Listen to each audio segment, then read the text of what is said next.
The Dan Bongino Show.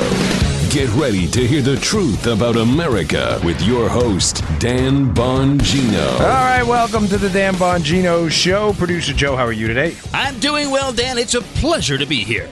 Another stacked news day, a lot to talk about. The Dems trying to run interference again on the media leak story. I got to get into that. Another terrific piece by Lee Smith. And I want to get into some other news.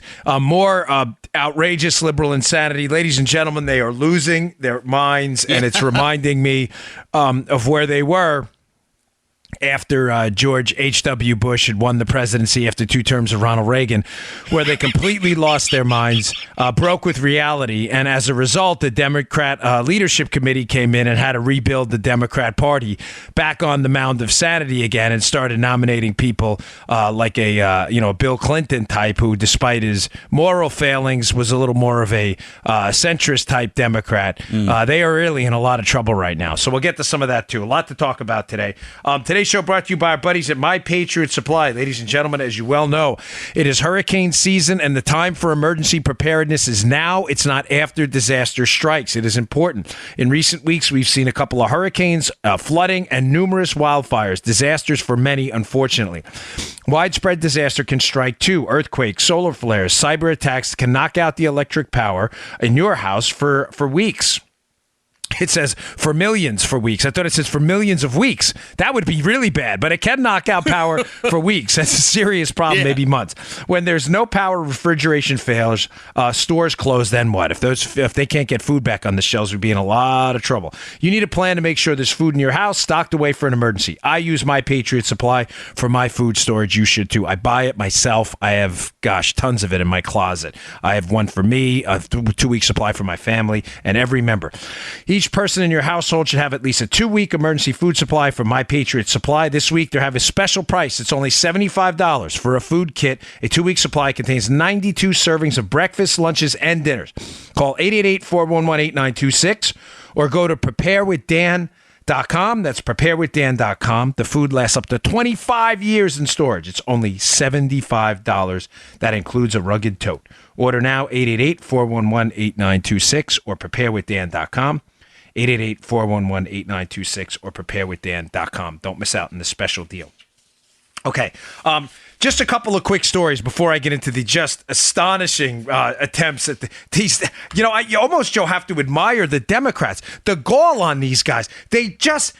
And when I say admire, I don't mean that in a qualitatively good way. I mean like you stand in awe of the just moral depravity, the moral and ethical vacuum they live in. They are so completely busted on this entire Spygate scandal. Plan A, the unmaskings and the probability of queries into the NSA database. Plan B, the setup operation. Plan C, the sweep up operation. And now I'm going to add Plan D to this for those of you who caught last week's show. Plan D, which is the media conspiracy to cover this thing, cover their tracks, and constantly backtrack on old stories to make believe old stuff didn't happen. Wait, what? Hang tight. Plan D will make sense. But it's just amazing, the cojones on these people. They are so...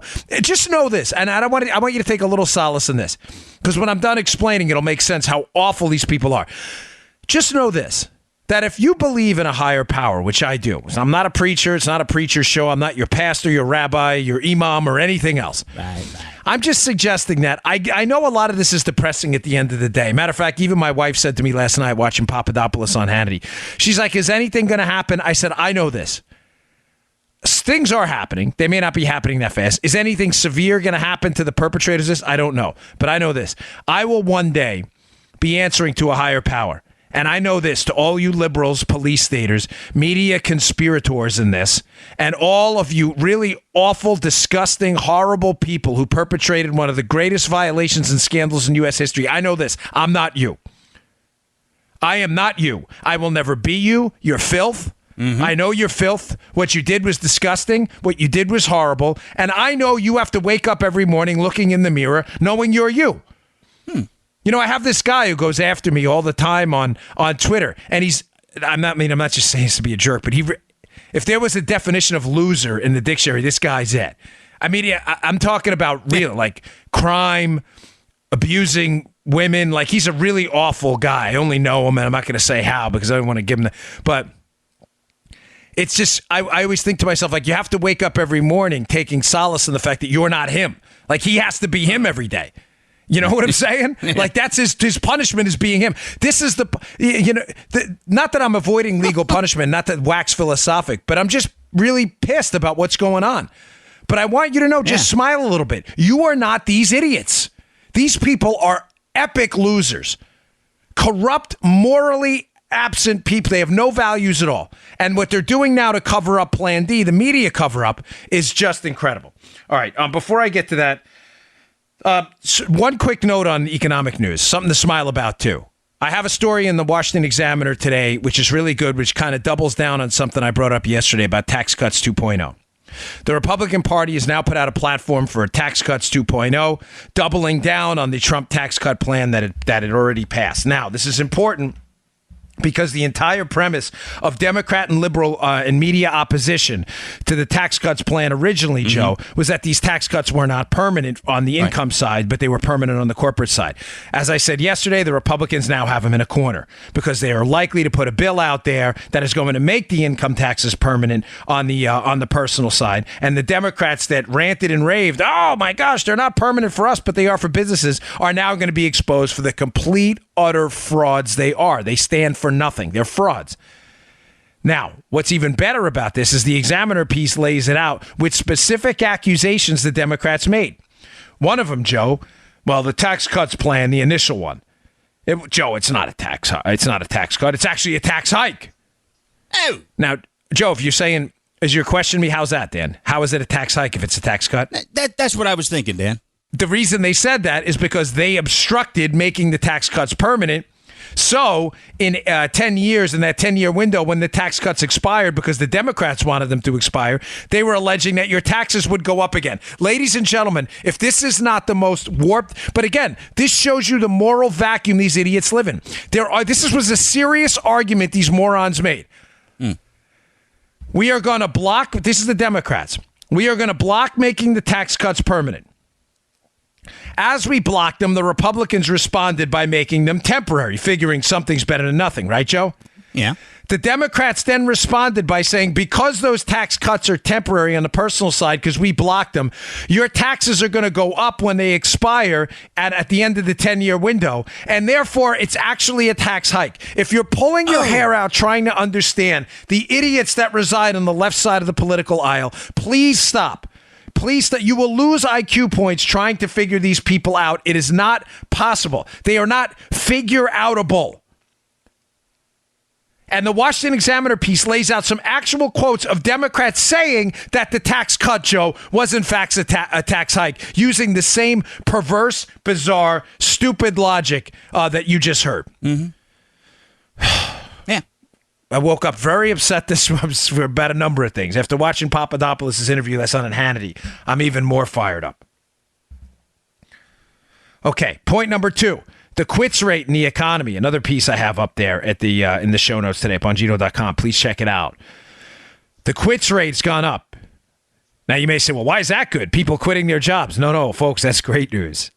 How is that great news? The quits rate is a measure of frictional unemployment. Frictional unemployment is a good thing, and well, not always, but frictional unemployment is a good thing for the workforce, not necessarily for employers.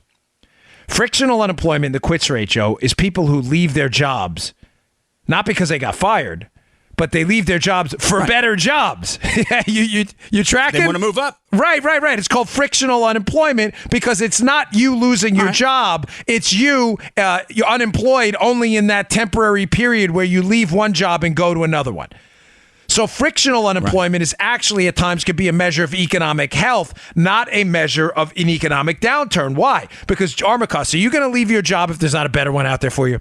Not a trick question. No, you're not. Of course, you're going to stick with the job you have now. But when the economy's humming along, and Joe's a talented guy, listen, I love Joe. Joe's been with me forever, but I have to pay Joe competitively. If I don't pay him, he's going to go take another job.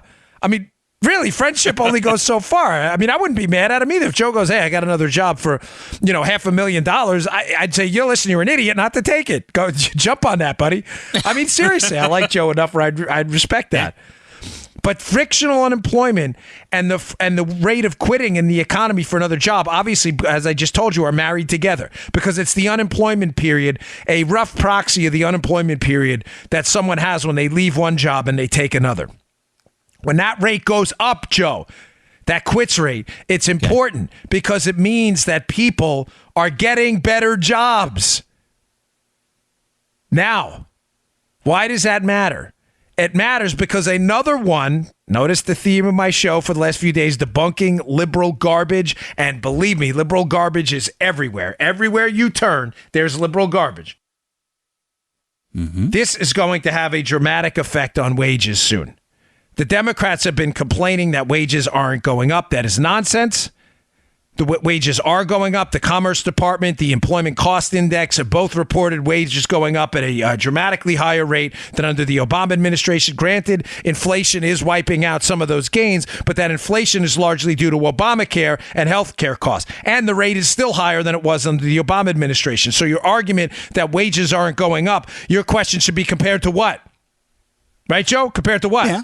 Wages aren't going up. Compared to what? The Obama years? No, you're absolutely categorically wrong. Wages are going up at a higher rate. I bring this up because that frictional unemployment rate and that quit rate, as they go up, Joe, it means people are leaving for higher paying and better jobs. Okay. Meaning those numbers are going to filter through the economy in the coming months, and you are going to see, I think, pretty dramatic wage increases. Again, that's not, to be candid, if you understand even basic tenets of economics, that's not great for employers. You know why, Joe? Because, most employers don't want to pay. Wages are a cost like anything else. Right. You're going to lose, and you stand the possibility of losing good employees as well. Yes, bingo. Yeah. Not only do you lose good employees, but the ones you bring in to replace them, you got to pay more. Go. Now, a healthy economy, that's the back and forth. That's always been the argument of a free market capitalist. Mm-hmm. That when the economy, the Marxist nonsensical idiots who advocate socialism be like, the bourgeoisie, this class of employers, these free market capitalists, they abuse the workforce. You know what? I got news for you. The real power in a growing economy is with the employee, not the employer. But again, don't leave that up to socialists to understand because they don't even understand basic economics. But now employees are going to start demanding more money. So important number, don't forget it. I wanted to make sure I got that out in the beginning of the show because the midterm elections are coming up, folks. If you don't vote, we're in a world of trouble. A world of trouble. There are 27 more district court judges, one more circuit court judge to be appointed. We have Kavanaugh. We need to hold the Senate. We need to hold the Senate. It is critical. We need to hold the House, too. But if we lose the Senate, we are in a world of trouble. And for all my beefs with the Republican Party, and folks, believe me, they are legion. I'm telling you, there is no Democrat I would choose over even the worst Republican right now in the Senate. None. Under any circumstances. There are no Democrat. If you're in West Virginia and you think, Joe Manchin, he's a nice guy, he's a friend, he may be a wonderful guy. He is not going to vote with you like Morrissey. If you in Indiana, if you think, what is it, Mike Braun and Joe Donnelly? Donnelly's a nice guy. He's a bipartisan guy. No, he's not. On every critical issue that matters to you, Joe Donnelly, Joe Manchin, Heidi Heitkamp, and Claire McCaskill in Missouri will absolutely vote against your interests. Make no mistake. Not only that, they'll be insulated by another 6-year term. Folks, I'm begging you, if you listen to this show, we have a substantial enough audience, thanks to your goodwill and support of my content here, a substantial enough audience to make a difference in elections. Mm-hmm. I don't say that out of any air of pretension at all. It is your doing, not mine. You like the content, you spread the word, and it's been going great. I am humbly imploring you to stop voting on this personal characteristics. By the way, having run for office and met a lot of these guys up in D.C., I can tell you 90% of them are not good guys anyway, or women. They are there for themselves. So if you're voting on personal characteristics, forget it. I'm not vouching for any of them personally. All I'm telling you is the votes matter. Remember the new rules here. The new rules are we win on the issues, you lose. We win on Trump, you lose.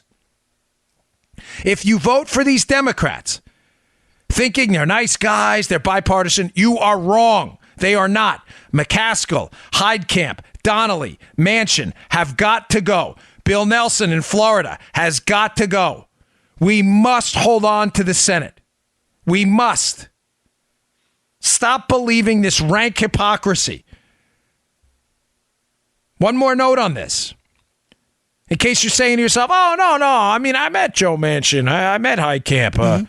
Because unbelievably, they're running neck and neck in the polls. How is Joe Manchin, a committed Democrat, running neck and neck in the polls in West Virginia, a state that shares conservative values? How is that happening?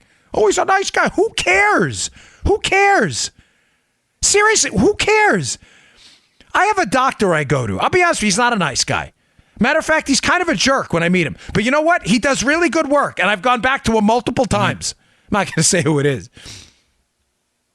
Not that it's not you. You know who I'm talking about because you listen to my show. It's another guy. But who cares? It's not my California buddy. I feel bad because he listens. It's not you. Trust me, it's someone else. But who cares if they're nice guys?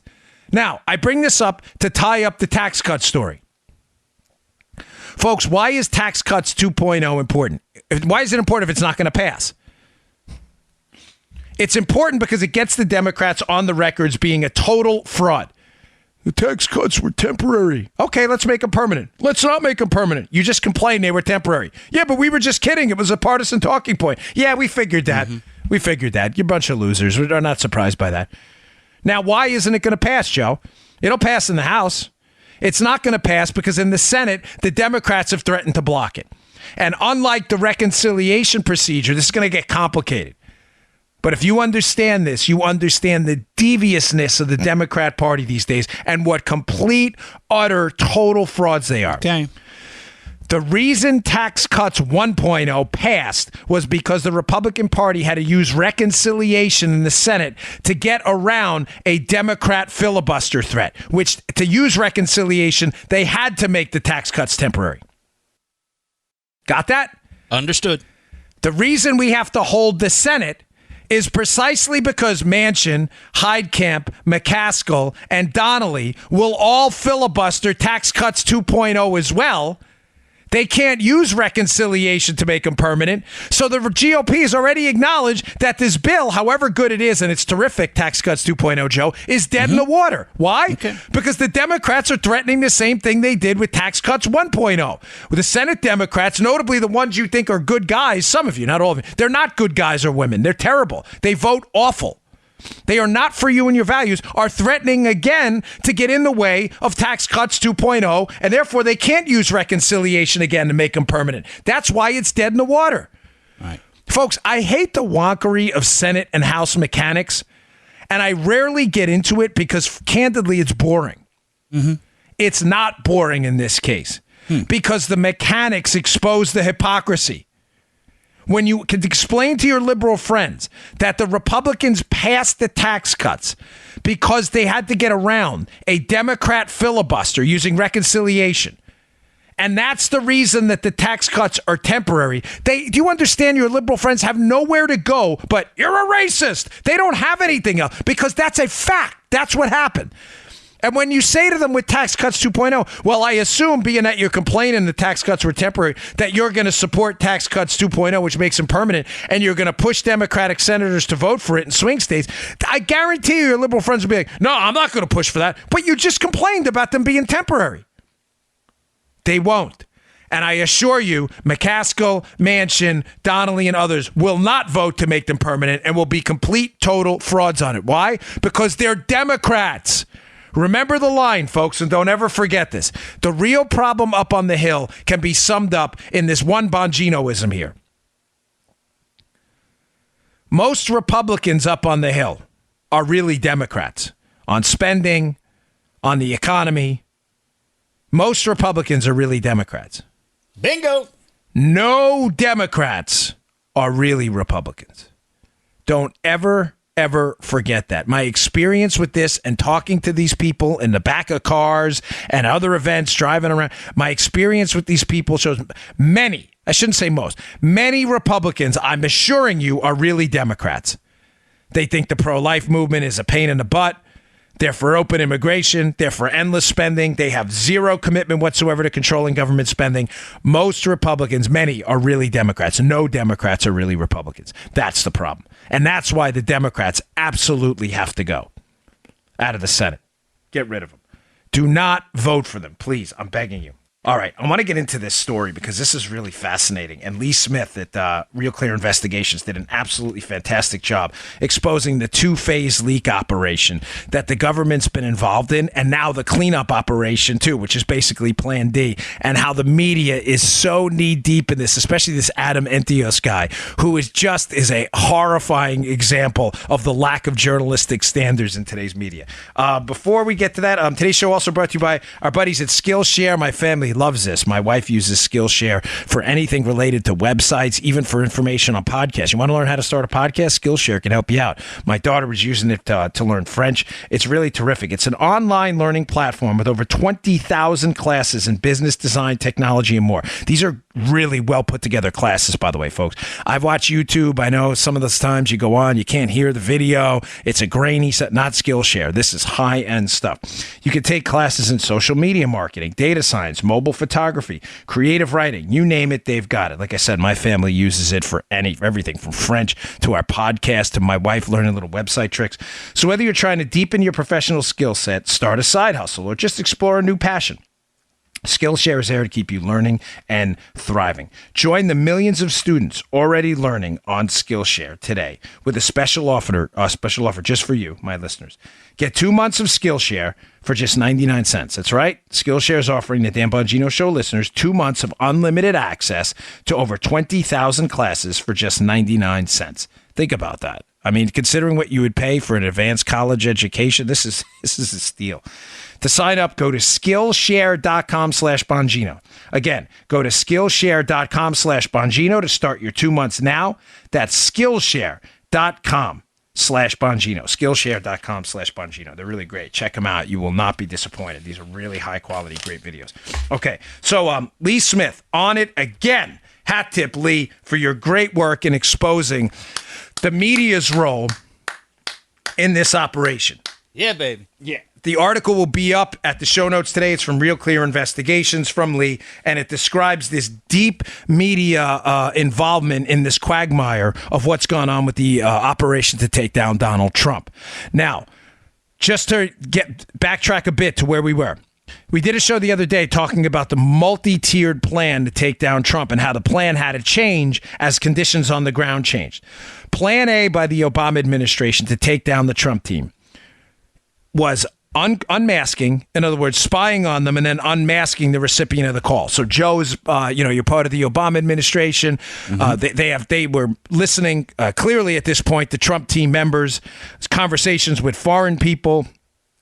People outside the country, and then they were unmasking the identities Trump team members. That's a fact. We already know that. We have evidence of it, of course, in the Mike Flynn case.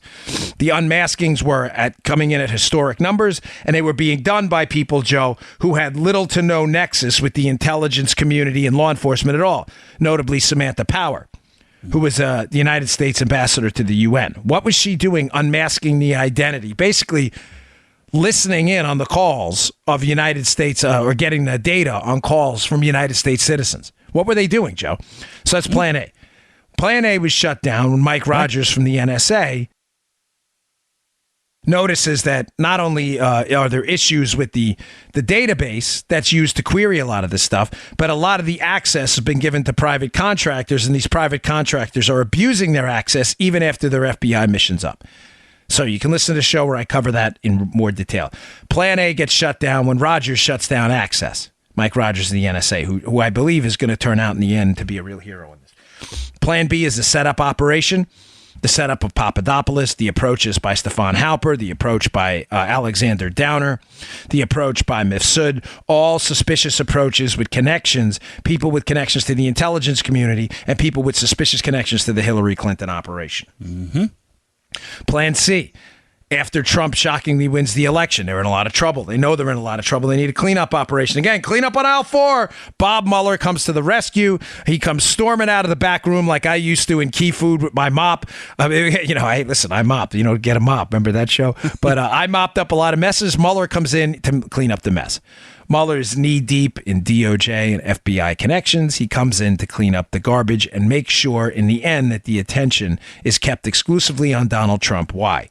To keep it away from DOJ and FBI malfeasance. They do not want this thing exposed. Now, pursuant to Lee Smith's article today, we're going to introduce Plan D. Plan D is a coordinated effort by people within. By the way, Adam Entios, who's knee-deep in this, one of the reporters, calls this a conspiracy theory. Again, proving my point that people like Entios were knee-deep in an actual conspiracy to get information out there about the Trump team. They always accuse you of what they do themselves. So Plan D is a media effort in collusion with leaks from the DOJ and the FBI, a media effort to get stories out there that are unfavorable to the Trump administration.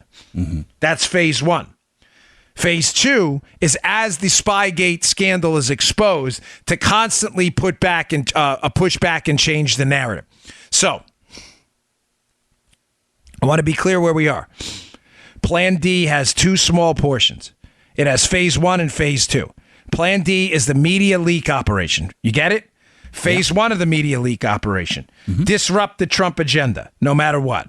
That happens during the campaign, Joe, and that happens during the transition, and it happens early in the Trump presidency. Phase 2 of Plan B is to constantly change the narrative to cover the FBI and DOJ's tracks. Now, I want to get into some stories which Lee Smith's piece lays out. Media stories, folks, showing you how there was a coordinated effort between leakers and the DOJ and the FBI. This is not open for dispute, by the way. When I surmise and I'm speculating on things, I tell you that. These are actual stories that were printed. Joe, we clear on this? That involve leaked information that the media would not have had unless they had an asset inside of the government. Let's be absolutely 100% crystal clear. This is not speculation at all. Here are the stories about Plan D. Again, the media FBI DOJ operation. Story number 1. The dossier publishing.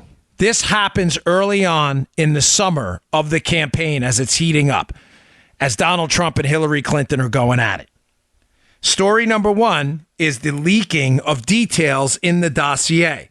Allegations of Trump connections, business connections to Russians, allegations of collusion. Joe, this is important.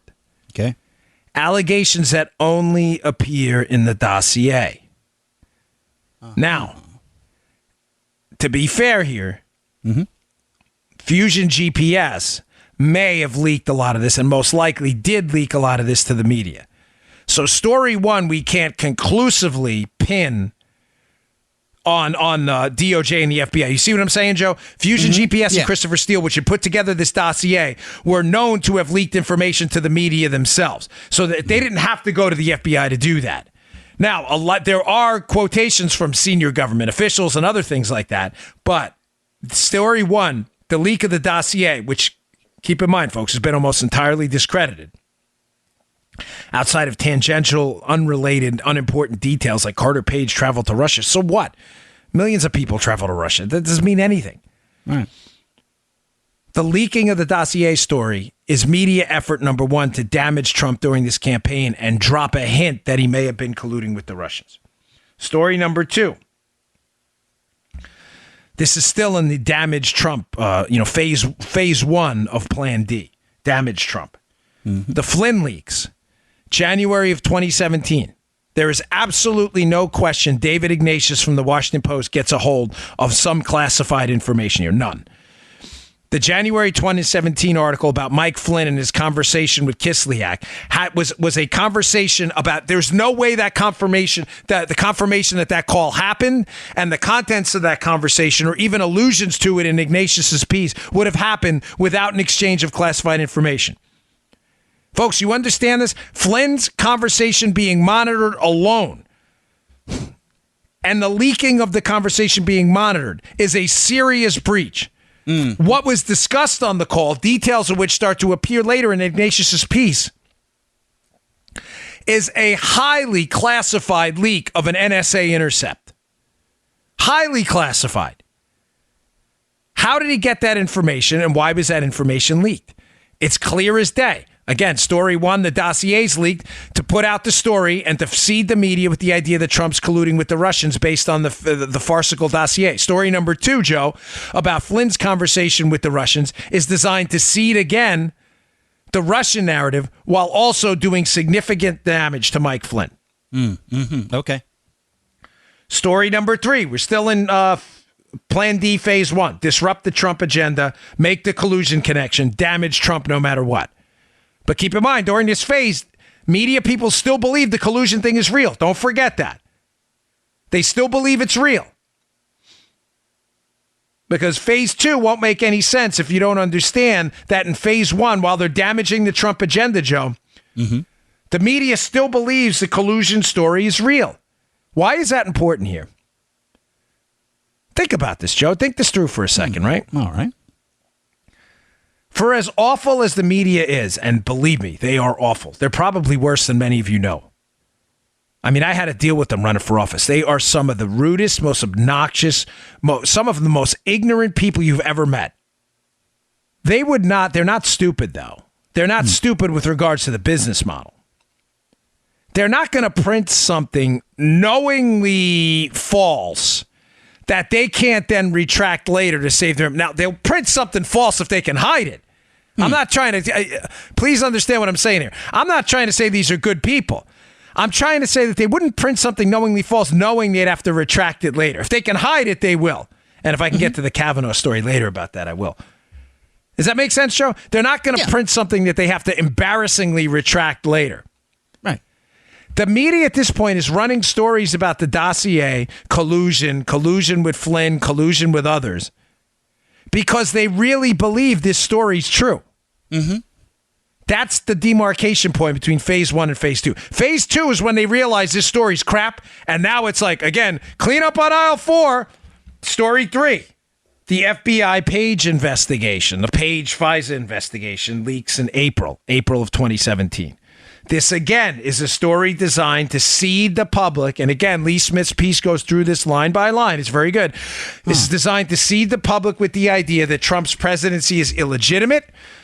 This has been hatched by the Clinton team from the day after they lost the election. Lee Smith quotes a book by an insider claiming that the day after Hillary loses, Joe, this was an interesting point, that John Podesta has a meeting with Hillary's communication team. After they lose, they decide that they're going to work strongly together to hatch this Trump collusion story. Now, whether that author's right or not, I don't know. You can judge the veracity of those claims for yourself, but it's cited in Lee's piece. Given the history with the Clintons, I don't doubt it at all. But the FBI Page story is story 3. That the FBI is investigating Carter Page. Carter Page is linked to Trump. Uh-oh, look at this. Now's where the story starts to change. As Lee says, and he's right, and we've talked about this before, but Lee goes into absolutely excruciatingly good detail. This is when it changed to going on defense. What happens, Joe? How does Plan D, the media collaboration to take down Trump, turn from an operation to taking down Trump, Phase 1 to Phase 2, where, we better start pushing back against transparency claims, because if the Republicans in Congress doing the investigating start having these documents exposed, what's going to happen, Joe? People are going to find out we were part of this whole thing. But what changed? The media starts to figure out that this collusion story is BS, and it doesn't stand for Bill Sharkey.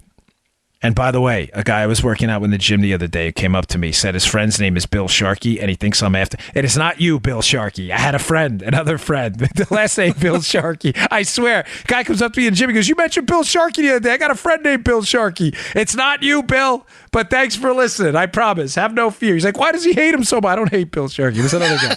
No, it's a true story. My buddy Andy at the gym.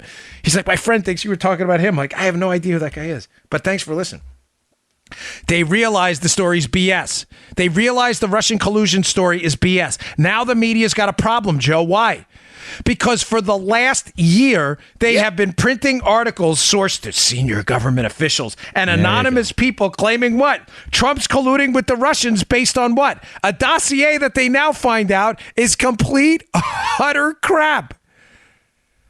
Again, I'm bringing this up in light of the Democrats. Understand the bigger picture here. The Democrats are now trying to come back on offense again, saying the media leak strategy quotes yesterday by Peter Strzok. We got to develop a media leak strategy to DOJ. This was designed to curtail leaks. I'm laying out for you the leaks. What are you talking about? I'm laying out for you leaks that actually happened. So Democrats, please spare us the garbage, you complete frauds. I'm not interested. At all. Okay, now it switches to defense because they realize it's BS. So what do they have to do, Joe? They now, because they're Democrats, they're not real media people, they have to start to cover the DOJ and FBI's tracks because they don't want the devastating Spygate scandal to be exposed, because the media has told us forever that the Democrats are on the side of like power to the people, they're fighting the man. Now it's apparent that the Democrats are the man. Right on. Yeah, they've weaponized government. They've weaponized the IRS. They've used government tools to spy on people. The very definition of what, quote, the man is the Democrats. So the media has to run cover. So now we get to story 4. The media goes on defense and tries to run cover for the fact that their operation was spying on Trump and these idiots were a part of it.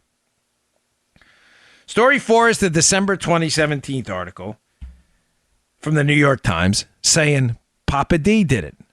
George Papadopoulos. Remember the story initially that the media had been putting out there? I just told you this. Story 3 was the April article before the December article. Obviously, April, December's after April. The April article that Carter Page was a Russian spy and that the FBI was spying on him. And this was the fight. That was the story, Joe. Mm-hmm. Where did that come from? Joe, where did that information come from? The dossier. Carter Page is the dossier. The only credible allegations that Carter Page has done anything wrong are not from the FBI. He's never been charged. Are in the crappy dossier Hillary paid for. So are we clear on this? The story. If this is where it moves to phase 2. Uh-oh, we screwed up. Story 3. They're still in phase 1. They believe collusion is real. Look, collusion's real. They got this guy Carter Page hired on the campaign. The FBI spied on him. A judge must have approved the warrant. So this has to be real. It wasn't. Now, oh my gosh. Oh, what do we do now? The dossier looks fake. How did this happen? We got worked. We got totally worked. We got played. Our sources are telling us this is real. We were so hoping and praying it was real, but it's not real. And we already printed articles about how Carter Page is a Russian spy or alleged to be a Russian spy. And what are we going to do? We're going to look like idiots. We've been propagating this nonsense forever. It ain't cool being no jive turkey. Before Thanksgiving. One of my favorite lines. It ain't cool, and they didn't know what to do. So now, Joe, they have to switch the narrative. They have to flip you. They'll flip you for real. They've got to flip you. Oh, yeah. They had to. Because they can't marry themselves to the Carter Page story they printed in April because it's in the dossier, and now they find out the dossier's fake.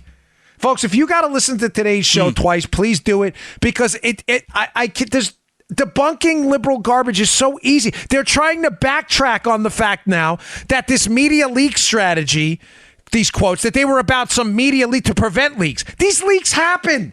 So now another leak happens in story 4 to the New York Times saying, no, Papadopoulos did it. Folks, how would the New York Times find out about that? The answer is they would only find out from Peter Strzok's team. Did Strzok leak it directly? I'm not sure. But there is no way the New York Times would have found out about the investigation into Papadopoulos and the details of it if they didn't get it to the FBI. Why, Joe? Because the New York Times are not federal investigators. They did not conduct the investigation. They don't have the details. The details came from the FBI or the Department of Justice, period. So stop telling me there was no media leak strategy. There was. What the text refers to is still an open question. I don't know exactly what they were referring to. But suggesting there was no media leak strategy while I'm citing to you media leaks they could have only gotten to the FBI makes you look like a complete buffoon. So story 4 is an effort to switch attention away from the dossier and on to Papadopoulos. What's the problem now, Joe?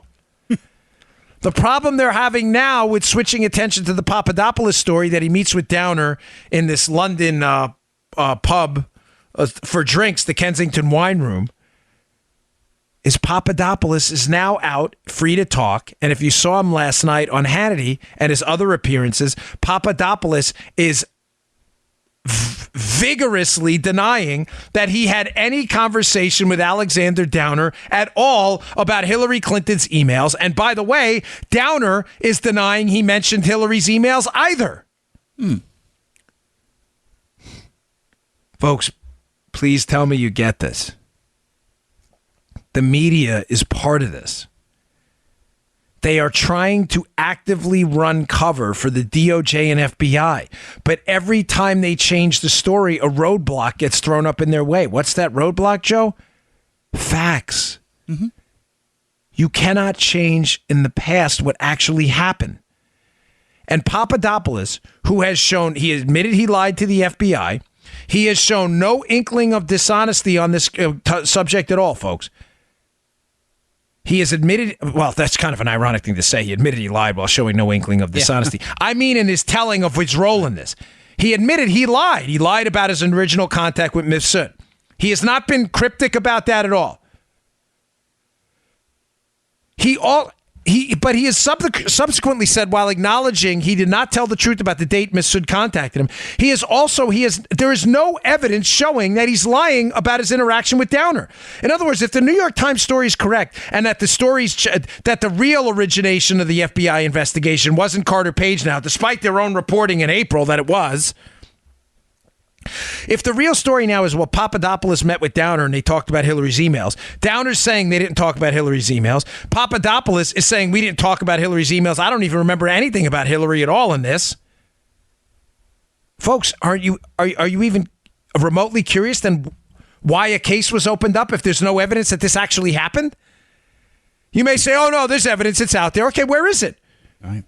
Where is it? Why hasn't Bob Mueller produced it? Why did Bob Mueller, the only charge they have on him, was lying about his contact with Mifsud, the date of it, which he's already admitted to? There is no conspiracy allegation. There is nothing. There is no collusion allegation. There's no nothing. They've got nothing. George Papadopoulos is going to serve 14 days in jail for essentially nothing more than getting a date wrong on when he met this guy Mifsud, who, by the way, is whose friend Stephen Rowe is claiming is still alive, and is a Western intelligence asset, Stefan Rowe. Mm-hmm. Folks, that story's falling apart too. Do you understand what they're doing here? The plan D is the media to help cover up the fact that they were investigating the Trump team for nothing. The first nothing was the dossier. The dossier fell apart, so they had to change the story for the FBI, which still won't disclose what paragraph 1 of their report says. What's paragraph 1? How did this start? Then it was, oh no, Papadopoulos did it. He started talking about Hillary's emails with an Australian diplomat. Both people as a party to that, the Australian diplomat Downer and Papadopoulos, now deny it. So now you get story 5 in media collusion. What's story 5? The Washington Post starts running cover for Stefan Halper. Oh man, Russian sources are drying up because the horrible congressional Republicans have exposed Stefan Halper. Keep in mind, they never asked about Stefan Halper's name to be disclosed to congressional Republicans. That is actually an untruth by the Democrats. They did not ask that, Joe. They wanted to know if the FBI had sources. They didn't demand the names working on Carter Page. So what's the Washington Post's story? Oh, it had a chilling effect on sources. What are they doing there? Again, trying to run cover, Joe, for the operation. The United States government ran against Papadopoulos using a spy in Halper, trying to run cover there. They're trying to run cover there to get the congressional Republicans to not dig deeper. Oh, there's a chilling effect on spies overseas. In other words, don't you dare ask to declassify more or we'll accuse you of being anti-American. You see what they're doing here, Joe? Yeah. Mm-hmm. Yeah. It is a huge scam. I just laid out for you 5 stories in two separate phases. First, let's advance the collusion narrative. Phase 2 is the, oh crap, what do we do now? Collusion isn't real. Stage 2, stories that were run to cover the collusion narrative and dissuade Republicans from digging any further and to change the story. Lee Smith lays this all out in his piece today. Folks, the problem the media is going to have now, they can't unprint these stories. These stories about how Carter Page was a Russian spy, according to a fake dossier. These stories in the New York Times about how Papadopoulos in a night of heavy drinking, which is disputed by everyone, by the way, that they exchanged information with an Australian diplomat about Hillary's emails. It's not true. It didn't happen, according to the people who were actually there. And if the investigation into Papadopoulos was so serious that, according to the New York Times, it started this, why didn't the FBI interview him until months later in January? Why did none of the information come in through official channels? None of it. If it was so important, why didn't Downer bring it up through official intelligence channels? The answer is because it wasn't important. It was crap information. He knew it. And I can almost guarantee you this Downer story is the next shoe to drop. It is a complete, total farce. It is entirely made up, just like the dossier. And the New York Times is not going to be able to unprint that December story. They're part of this, folks. There's no doubt.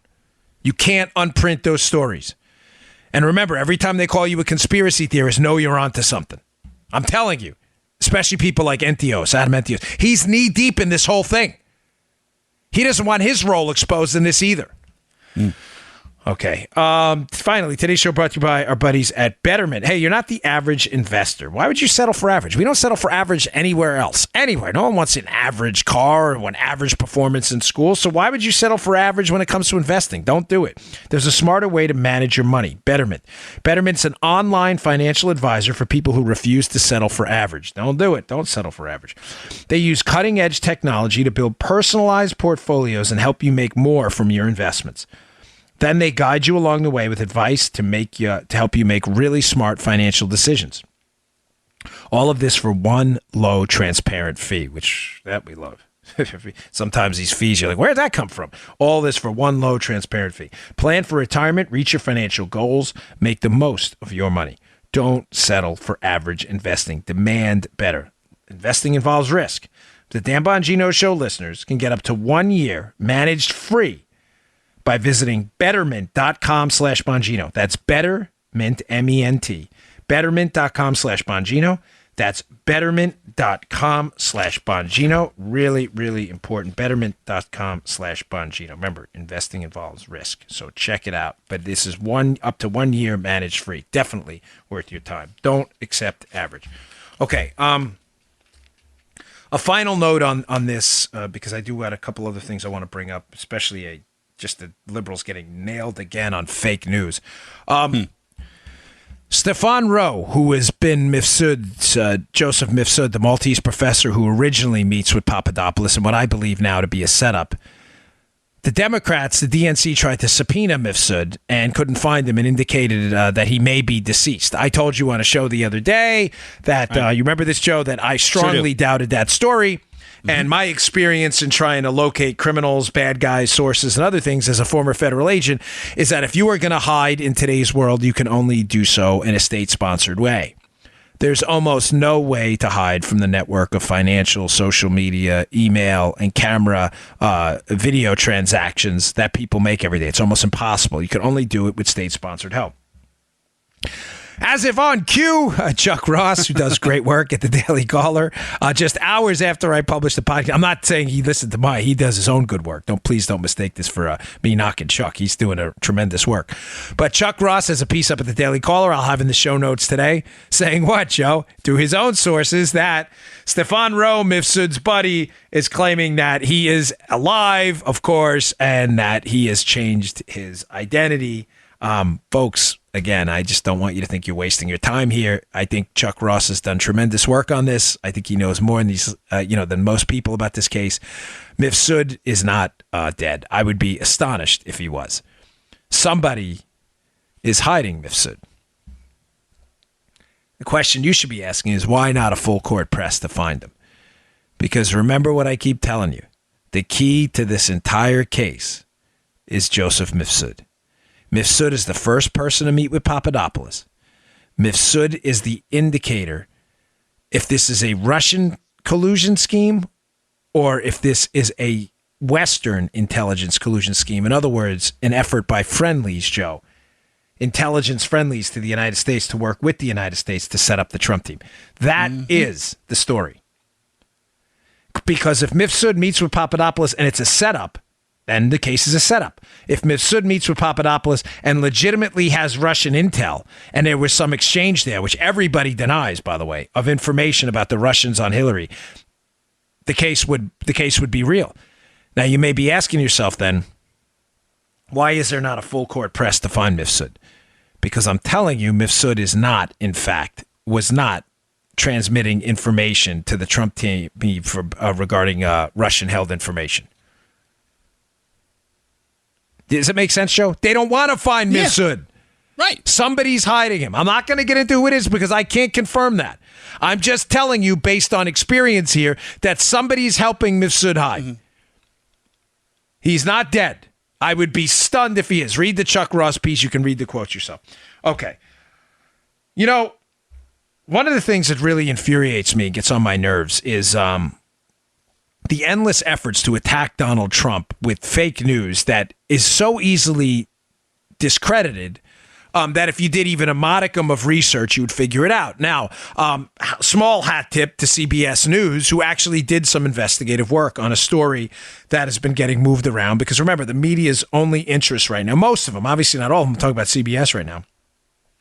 But most people in the media, Joe, their only goal is to constantly pile on Donald Trump and find narratives. In other words, storylines. So the storyline now, Joe, is going to be Puerto Rico. That's why in the White House Oval Office meeting yesterday with Brock Long, he was asked about Puerto Rico and not the response. When I say Puerto Rico, I mean the hurricane response to Hurricane Maria, right? And the deaths and the death toll, tragic. No question about that. But why was Trump asked a question about Puerto Rico in a briefing about Hurricane Florence coming ashore this weekend to North Carolina? Because the media does narratives. That's what they do. The narrative is Trump is incompetent and could not respond properly to a hurricane event in Puerto Rico, despite the fact that the effort to rescue Puerto Rico, despite its broken electrical grid and its obviously isolated location being an island and not being surrounded by land and roads, made Puerto Rico a uniquely difficult hurricane rescue operation. See where I'm going with this, Joe? The narrative, though, is Trump is incompetent, despite the evidence that that's not true. That there was a historic effort to save Puerto Rico, hindered by incompetence on the ground, a failed electrical grid, a bankrupt island, and just the pure geographics of it being an island. So to advance that story, the media is going to harp endlessly on Puerto Rico to get into another George Bush, Katrina-like moment, showing how incompetent he is. Now, they can't do that with other hurricane responses because the people on the ground are generally happy with what the federal government did. Now, listen, I'm not suggesting that the federal government should play even a prominent role. These should be state and local responses. I live in Florida. The state and localities do it better. It's just a fact. Why send money to D.C. to send it back to Florida? Keep it here. I'm not arguing that. Because some of you will email me and be like, Dan, why are you defending the federal government's response? They shouldn't be involved in it. I agree. Should be maybe a coordination role, but that's it. I agree. I'm just suggesting to you that the attacks on Trump are going to magnify over the coming days, and you're going to hear, mark my words, take the check to the bank, cash it, spend the money, and invest it. The coming days, you are going to hear more and more about Puerto Rico. Now, to CBS's credit, what did they do? Astonishingly, they went to Puerto Rico, Joe, and started to look around. Oh. Started to look around they probably went to look around, by the way, initially, probably to nail Trump well, look what's going on in Puerto Rico. And what did they find? They found that the San Juan mayor, Carmen Yulia Cruz, a liberal Democrat hack who hates Donald Trump and has done nothing but bash him. Remember her speech? She's giving a speech about how there's no food aid in front of a bunch of pallets of food aid during the post-hurricane. Do you remember that, Joe? I do remember that. She's like, there's no food aid here. She's standing in front of pallets of food. So CBS goes there probably to bash Trump. I shouldn't say. I don't know what they went there for. All right, so let me take that back. I don't want to do what liberals do to us. Maybe they went there to actually investigate the story. Right. What did I find out, Joe? That in government facilities managed by the San Juan mayor, Carmen Yulia Cruz, who hates Trump and did nothing but whine and complain on television instead of actually helping, they found food rotting on pallets. Food rotting on pallets. Joe, not a little bit of food, by the way. Right, I remember, yeah. Tons, pallets of food brought in to feed needy Puerto Ricans after Hurricane Maria. To feed them, rotting in government parking lots managed by the same San Juan mayor who complained about Trump. Joe, the CBS report shows a runway, a short airplane runway, with millions, not thousands, not hundreds of thousands, not hundreds, millions of bottles of water brought in aid to provide water to needy Puerto Ricans after Hurricane Maria, sitting there on the runway a year later, totally unusable now. Oh. Totally completely wasted. It is a damning expose. Now do you understand why Trump... Listen, folks, you may disagree with the guy's approach. This is why I don't. People died in Puerto Rico. It is a epic human tragedy. There's no disputing that, period, full stop. But that is not what the media is concerned about. The media is concerned about making a political argument, not a human tragedy argument. And the media's argument in the coming days is Donald Trump is incompetent. Look at Puerto Rico. Despite the fact that CBS News themselves went to Puerto Rico, saw all this aid, saw all this water, saw the government efforts on the ground, and is now shockingly actually starting to report the facts that maybe the locals on the ground, Joe, really screwed the darn thing up. The story is stunning in its level of honesty about what's going on. Now, again, I don't know what their motives were, but Geraldo Rivera himself, who is, who he likes Trump sometimes, he doesn't like Trump other times, himself has been all over this San Juan mayor. The media is starting to shockingly come around a little bit on this Puerto Rico thing. Some of them, the far left hacks won't, because they realize this is an indefensible position. Okay, one last story I wanted to bring up because it shows just complete media disgusting dishonesty. Kamala Harris, the Democrat senator from California, who is rapidly gaining a reputation as the most dishonest senator up on the Hill, according to a Washington Examiner story today. Mm-hmm. She's running for president in 2020 and is just, some of the stuff she says is so unbelievably dishonest and ethically challenged. You say to yourself, wow, even for politics, we're breaking the floor of new lows here. Joe Kavanaugh at the hearing, Supreme Court nominee Brett Kavanaugh at the hearing, when asked a question about a specific lawsuit, he was citing an objection to the providing of abortifacient drugs. So here's the quote from Kavanaugh. He was talking about a group's objection to having to provide to their employees abortifacient drugs. All right. Here's Kavanaugh's quote. And remember, when he says they, he's talking about the group. Mm-hmm. Kavanaugh. They said filling out the form would make them complicit in the provision of the abortion-inducing drugs that they were, as a religious matter, objected to. They. He's quoting the group. Planned Parenthood, these hacks responded by saying falsely, this is from the Washington Examiner piece on this I have in the show notes again today, Kavanaugh referred to birth control, something more than 95% of women use in their lifetime, as a, quote, abortion-inducing drug. False, false, false. Totally, completely made up. Folks, again, how are you a Democrat anymore? They are nothing but liars. We opened up the show talking about their disgusting position on the tax argument, how they're just lying to your face and you're just eating it up. Be honest for a minute. Now on Kavanaugh, he referred to them as abortion-inducing drugs. He is quoting a lawsuit. You complete dip. Kamala Harris piled on. echoing Planned Parenthood's objection and releasing a deceptively edited video, Joe, notably omitting the words "they said," so that it looked like Kavanaugh was expressing his own personal opinion. Kavanaugh, however, was describing the argument made by Priests for Life, who in their brief to his court wrote about 3 categories of products they didn't want to provide or facilitate access to, abortion-inducing drugs being one of them. These people are complete, total frauds, folks. I am imploring you, if you are a Democrat, have an ounce of intellectual honesty and dignity, and please just start to tell the truth so we can have honest political debates. Please, if you believe that tax cuts are a scam, say it, but acknowledge you blocked making them permanent. And acknowledge now that tax cuts 2.0, you don't want to make them permanent because you blocked it before and you'll block it again. That is an intellectually honest argument. It's the wrong argument. It's the economically wrong argument. Joe, do you see where I'm going with this? Sure. But it's an intellectually honest one. Mm-hmm. Acknowledge the fact that Brett Kavanaugh is most likely pro-life, strongly. That's fine. You can disagree with that. But acknowledge you lied. That Kamala Harris editing out "they said" and making it look like Kavanaugh said it is a complete, total, dishonest lie. You have to live in a moral or ethical vacuum to do something so sick. But she has no problem with it because that's who Kamala Harris is. Or else why would she put it out? It's just disgusting. Puerto Rico, one last thing. Acknowledge the fact you may not like Donald Trump. You may not like his bravado.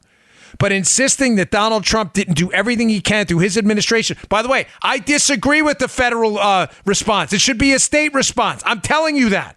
You don't have to agree with me. But simply sitting there claiming while they sent pallets of food and water in that they don't exist while they do, while also letting them rot in the back of government buildings you manage while attacking him is absolutely disgusting. This woman should resign stat. All right, folks, thanks again for tuning in. Thanks for all the clicks on my Spygate article. I'll include it again in the show notes today. It has diagrams of all the players, little diagrams that makes all their connections so you can visually see how they're all connected. Please check it out. I'll put it in today's show notes. It's long, but it is definitely worth your time, and it's a real good summary of what's in my book, which I promise you'll love. Thanks for tuning in. I will talk to you all tomorrow. You just heard The Dan Bongino Show. Get more of Dan online anytime at conservativereview.com. You can also get Dan's podcasts on iTunes or SoundCloud. And follow Dan on Twitter 24/7 at DBongino.